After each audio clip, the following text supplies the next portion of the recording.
Hello everyone, welcome back our YouTube channel MS commerce classes. दोस्तों, मैं हूं आपके साथ आरिफ सैफी। आज के इस वीडियो में हम डिस्कस करने वाले हैं यूपी पीजीटी के प्रीवियस ईयर के क्वेश्चन पेपर को, जो 2021 में हुआ था। आप अच्छे से जानते हैं। तो आज इस पेपर के कुछ प्रीवियस ईयर के जो क्वेश्चन हैं, आज इस पेपर के जो क्वेश्चन हैं उनको हम देखेंगे। तो आप जैसे कि स्लाइड पर देख पा रहे हैं,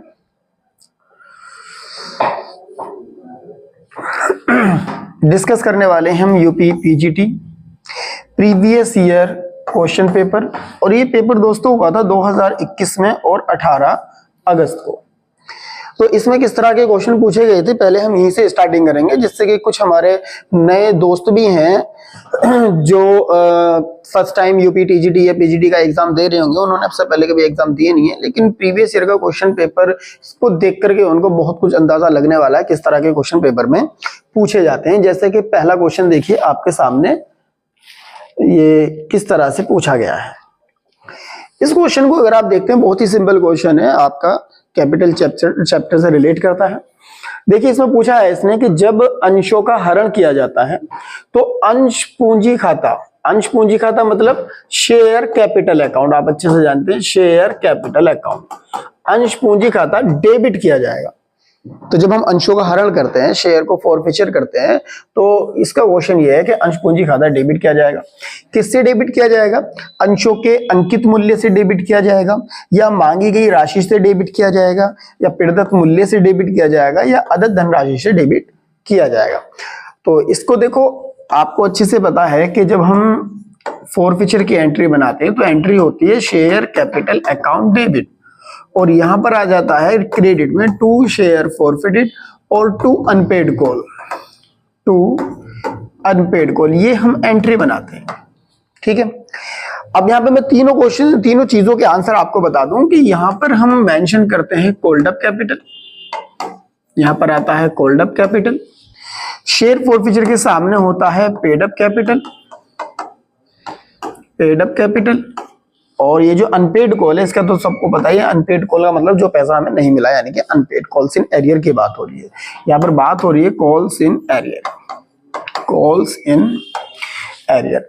अब क्वेश्चन के अकॉर्डिंग अगर हम देखें तो क्या पूछा गया था कि अंश पूंजी खाता डेबिट किया जाता है, तो कौन सी अमाउंट से डेबिट किया जाता है? तो यहाँ पर देखो आपके सामने आंसर है, अंश पूंजी खाता डेबिट किया जाता है कॉल्ड अप कैपिटल से। और कॉल्ड अप कैपिटल वाला एक ऑप्शन मुझे यहाँ पर दिखाई दे रहा है, option number b. So b option is the right answer for this question. तो इस क्वेश्चन का सही आंसर होगा आपका ऑप्शन नंबर बी। चलते हैं नेक्स्ट क्वेश्चन पर। नेक्स्ट क्वेश्चन आपके सामने, इसमें क्या पूछा गया है? इसमें आपसे पूछा गया है कि साझेदारी के संयुक्त जीवन बीमा पॉलिसी पर, यानी कि पार्टनरशिप के अंदर क्या है कि पार्टनर्स ने एक पॉलिसी ले रखी है, इंश्योरेंस पॉलिसी। तो उस पॉलिसी पर चुकाया गया, यानी कि पे किया गया जो प्रीमियम होता है, उसको कहां पर शो किया जाता है? ये एक क्वेश्चन आपका 2021 में पूछा गया था। ऑप्शन पढ़ लेते हैं। संबंधित साझेदार के पूंजी खाते में क्रेडिट कर दिया जाता है। अच्छा, सीधी सी बात है, क्रेडिट क्यों किया जाएगा भाई? पॉलिसी पर चुकाया गया प्रीमियम है, ये तो हमारा एक्सपेंसेस हो गया। क्या हो गया? एक्सपेंसेस हो गया, हमने पे किया है। और कोई एक्सपेंसेस अगर हम पे कर रहे हैं तो पार्टनर्स कैपिटल अकाउंट के क्रेडिट में क्या करेगा? कुछ नहीं करेगा। तो पहला ऑप्शन आपका गलत है, ये नहीं आएगा। सेकंड है कि संबंधित साझेदारों के पूंजी खाते में डेबिट कर दिया जाता है, ये पर्टिकुलर पार्टनर्स कैपिटल अकाउंट का एक्सपेंसेस नहीं है। तीसरा है लाभ हानि खाते में क्रेडिट कर दिया जाता है। क्रेडिट क्यों किया जाएगा? क्योंकि ये इनकम तो है नहीं, जो क्रेडिट कर देंगे मतलब ही नहीं बनता कि क्रेडिट करेंगे। ये क्या है? हमारा एक्सपेंसेस। और आप अच्छे से जानते हैं कि all expenses are debited in profit and loss account. तो आपका इस क्वेश्चन का सही आंसर होगा ऑप्शन नंबर डी, लाभ हानि खाते में डेबिट किया जाएगा। जितने भी खर्चे होते हैं वो डेबिट होते हैं। चलते हैं नेक्स्ट क्वेश्चन पर। ये जो नेक्स्ट क्वेश्चन है आपका, इसे आप अगर ध्यान से देखते हैं तो इसमें दिया गया है कि यदि मूल लागत 20,000 है और कारखाना उपरी व्यय जो है वो लागत का 25% है, कार्यालय उपरी व्यय जो है वो कारखाना उपरी व्यय का 80% है, तो कार्यालय लागत क्या होगी? ध्यान से आप अगर इस क्वेश्चन को देख रहे हैं तो ये क्वेश्चन आपको याद दिला रहा है बीकॉम सेकंड ईयर की, आपको ये याद दिलाएगा बीकॉम सेकंड ईयर। ठीक है, तो अब इसका सॉल्यूशन देखते हैं कैसे करना है। आपसे पूछा गया है कि कार्यालय लागत आप बताइए क्या होगी। कार्यालय लागत मतलब ऑफिस कॉस्ट की बात कर रहा है। तो फॉर्मेट क्या होता था इसका, शायद आपको ध्यान हो। सबसे पहले हम लिखते थे यहां पर prime cost. Prime cost, prime cost. अब उसने बोला कि जो प्राइम कॉस्ट है यानी कि जो मूल लागत है वो कितनी है, वो 20,000 है। मूल लागत कितनी है, 20,000 है। इसके बाद जो प्राइम कॉस्ट होती थी उसमें हम ऐड करते थे फैक्ट्री ओवरहेड। आई होप आपको ध्यान होगा, फैक्ट्री ओवरहेड हम ऐड करते हैं। फैक्ट्री ओवरहेड कितना है, ये जो फैक्ट्री ओवरहेड है यानी कि कारखाना उपरिव्यय, इसी को फैक्ट्री ओवरहेड बोला जाता है। ये प्राइम कॉस्ट का 25% है और प्राइम कॉस्ट कितनी है हमारे पास, 20,000। तो 20,000 का 20% अगर मैं निकालूंगा तो 25 टू 50 यानी कि 5,000, ये आ गया आपका 5,000। इसको मैं ऐड कर लेता हूं तो ये बनेगा आपका 25,000। इसको हम बोलेंगे फैक्ट्री कॉस्ट और वर्क कॉस्ट। इसे हम फैक्ट्री कॉस्ट भी कह सकते हैं, वर्क कॉस्ट भी कह सकते हैं। इसके बाद हम क्या फाइंड करेंगे, ऐड करेंगे इसके अंदर हम ऐड करते हैं ऑफिस ओवरहेड। इसके अंदर अब नेक्स्ट चीज जो ऐड होगी वो होगी ऑफिस ओवरहेड। ऑफिस ओवरहेड के लिए बोला है कि जो कार्यालय उपरिव्यय है यानी कि जो ऑफिस ओवरहेड है ये फैक्ट्री ओवरहेड का 25% है। फैक्ट्री ओवरहेड का 25%। फैक्ट्री ओवरहेड कितने हैं हमारे, 5,000। अभी हमने कैलकुलेट किए थे, फैक्ट्री ओवरहेड है 5,000। तो 5,000 का 80% कितना आएगा, 4,000। ये आ गया हमारा 4,000। ऐड करेंगे कितना आ गया, 29,000। तो ये जो 29,000 आया इसको क्या बोलेंगे हम, टोटल कॉस्ट, या इसको क्या कह सकते हैं हम, टोटल कॉस्ट ऑफ प्रोडक्शन, या इसको और क्या कह सकते हैं हम, ऑफिस कॉस्ट कह सकते हैं। तो कई सारे इसके नाम होते हैं। तो हम देख लेते हैं ये 29,000 हमारा आंसर आ रहा है कौन से ऑप्शन में, बी ऑप्शन में। तो b is the right answer. तो बी इसका सही जवाब होगा। चलते हैं नेक्स्ट क्वेश्चन की तरफ। ज्यादा डिटेल में हम बात नहीं कर रहे हैं, डायरेक्ट हम क्वेश्चन की बात कर रहे हैं। तो देखते हैं नेक्स्ट क्वेश्चन हमारा क्या कहता है। नेक्स्ट क्वेश्चन है जिसमें बोला गया है कि सुरक्षा सीमा से तात्पर्य बताइए क्या होता है। सुरक्षा सीमा का मतलब क्या है, पहले यहां पर समझ लीजिए। सुरक्षा सीमा का मतलब है margin of safety. Margin of safety, सुरक्षा सीमा। अब सुरक्षा सीमा में आपको डायरेक्ट अगर बताऊं तो होता क्या है कि जो हमारी एक्चुअल सेल होती है, जो हमारी एक्चुअल सेल होती है और जो हमारी बीईपी सेल होती है, BEP sale, break even point sale जो होती है, इन दोनों का जो डिफरेंस है, इन दोनों का जो डिफरेंस होता है उसी को हम कहते हैं मार्जिन ऑफ सेफ्टी। इसे हम शॉर्ट में एमएस लिख देते हैं। मार्जिन ऑफ सेफ्टी का फॉर्मूला क्या होता है, actual sale minus BEP sale. तो ये फॉर्मूला है, फॉर्मूले से इसका आंसर आ जाएगा कि सुरक्षा सीमा से क्या तात्पर्य है। तो पहला ऑप्शन, वास्तविक विक्रय यानी कि एक्चुअल सेल एवं कुल लागत का अंतर। कुल लागत से कोई मतलब नहीं है, मतलब किससे, बीईपी सेल से मतलब है। नेक्स्ट, तो ये ऑप्शन हमारा गलत हो गया। सेकंड पर चलते हैं, वास्तविक विक्रय एवं परिवर्तनशील लागत का अंतर। परिवर्तनशील लागत यानी कि वेरिएबल कॉस्ट। तो वेरिएबल कॉस्ट से भी कोई लेना देना नहीं है। ऑप्शन नंबर बी ये भी गलत हो गया। सी ऑप्शन में इसने बोला कि वास्तविक विक्रय एवं स्थिर लागत। वास्तविक का मतलब एक्चुअल सेल और स्थिर लागत का मतलब फिक्स्ड कॉस्ट। तो फिक्स्ड कॉस्ट से भी हमारा कोई लेना देना नहीं है। तो जब तीन ऑप्शन गलत है तो आपको चौथे पर राइट लगा देना। फिर भी इसे पढ़ लेते हैं, वास्तविक विक्रय एवं सम विच्छेद विक्रय का अंतर। सम विच्छेद विक्रय दैट मींस बीईपी सेल। अब बीईपी सेल होता क्या है, बीईपी होता क्या है, ब्रेक इवन पॉइंट किसे कहते हैं।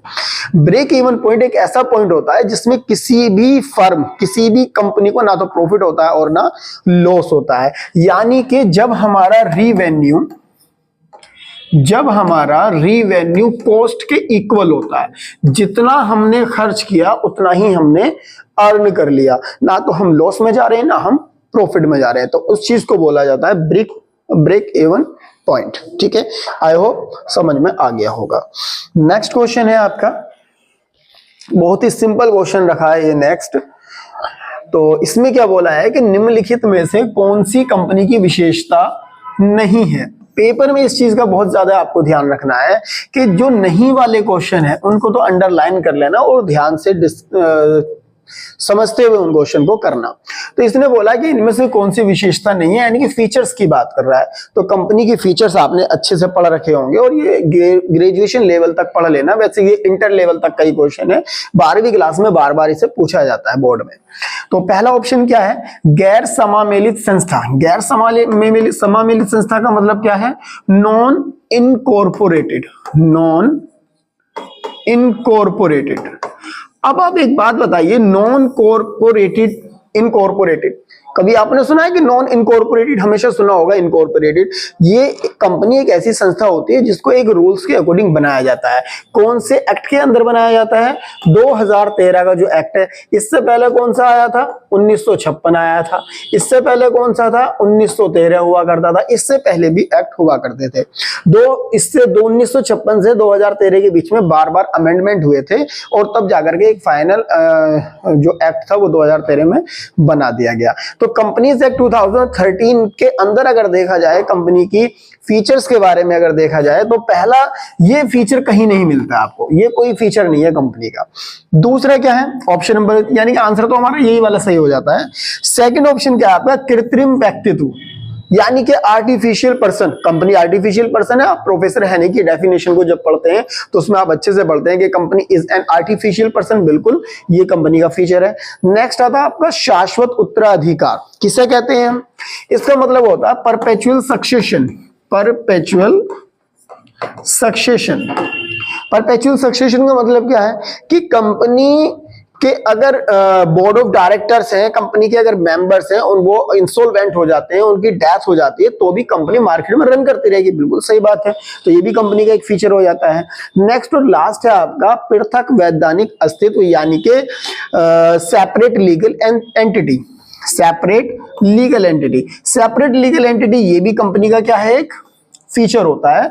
इसका मतलब होता है कि कंपनी और कंपनी के जो मेंबर्स हैं उनकी जो एंटिटी है वो डिफरेंट होती है, दोनों की अलग अलग होती है। आई होप ये क्वेश्चन भी आपको समझ में आ गया होगा। बस इतना ही डिस्कशन हम करेंगे, डिटेल में ज्यादा क्वेश्चंस को नहीं समझेंगे क्योंकि हमें आगे सिलेबस भी लेकर के चलना है। तो नेक्स्ट क्वेश्चन आपका कंपनी से ही है जो आया हुआ है। बिल्कुल सिंपल क्वेश्चन है, ये भी 12th के लेवल पर है। कोई भी जो 11th 12th के बच्चे हैं वो भी तैयारी कर रहे हैं तो बता देंगे। तो आप तो फिर भी नौकरी के लिए तैयार कर रहे हैं अपने आप को।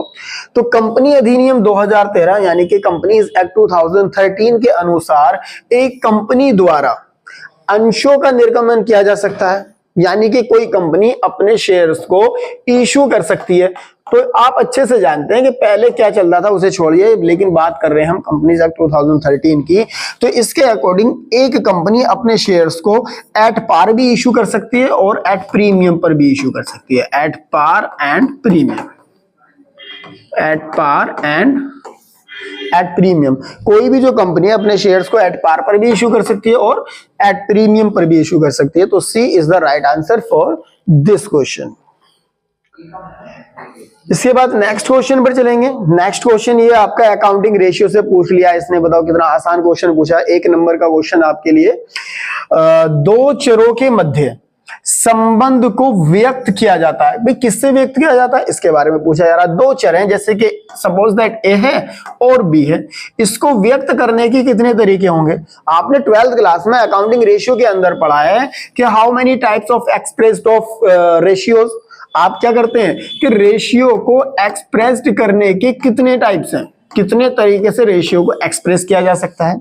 तो इसकी डिटेल में बात मैं बताऊं तो पहला होता है आपका प्योर रेशियो, सेकंड होता है आपका परसेंटेज, थर्ड आपका होता है फ्रैक्शन, आप फ्रैक्शन में कर सकते हैं, और फोर्थ आपका होता है सो मेनी टाइम्स, आप टाइम्स में कर सकते हैं। तो 4 तरीके से आप एक्सप्रेस कर सकते हैं। अब ऑप्शन देख लेते हैं। इसने बोला अनुपात द्वारा बिल्कुल कर सकते हो, जैसे 2:1, ये बिल्कुल कर सकते हैं आप, जैसे कि 2:1। इसने बोला प्रतिशत द्वारा बिल्कुल कर सकते हैं, जैसे लाइक 20%। इसने बोला दर के द्वारा बिल्कुल कर सकते हैं, जैसे 2 टाइम्स। और लास्ट ऑप्शन क्या है? उपयुक्त सभी के द्वारा। बिल्कुल सही, D is the right answer of this question. Next है क्वेश्चन नंबर 8। क्वेश्चन नंबर 8 में ये क्या कह रहे हैं कि व्यापार चक्र के संबंध में निम्नलिखित में से कौन सा एक सही नहीं है। मैंने बार बार आपको बताया जितने भी ये नहीं वाले क्वेश्चन है इनको अंडरलाइन करने के बाद सॉल्व किया करो। बिल्कुल ध्यान से इनको पढ़ना है नहीं वाले को, क्योंकि हम सही वाले को यहाँ पर टिक करके आ जाते हैं। तो व्यापार चक्र के संबंध में पूछ रहा है, यानी कि बिजनेस साइकिल की बात कर रहा है। किसकी बात कर रहा है?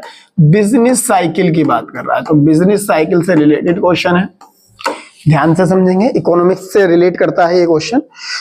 क्या कहा गया देखते हैं। ये बोल रहा है कि विस्तार, उत्पादन, अवनति और पुनरुत्थान व्यापार चक्र के 4 चरण हैं।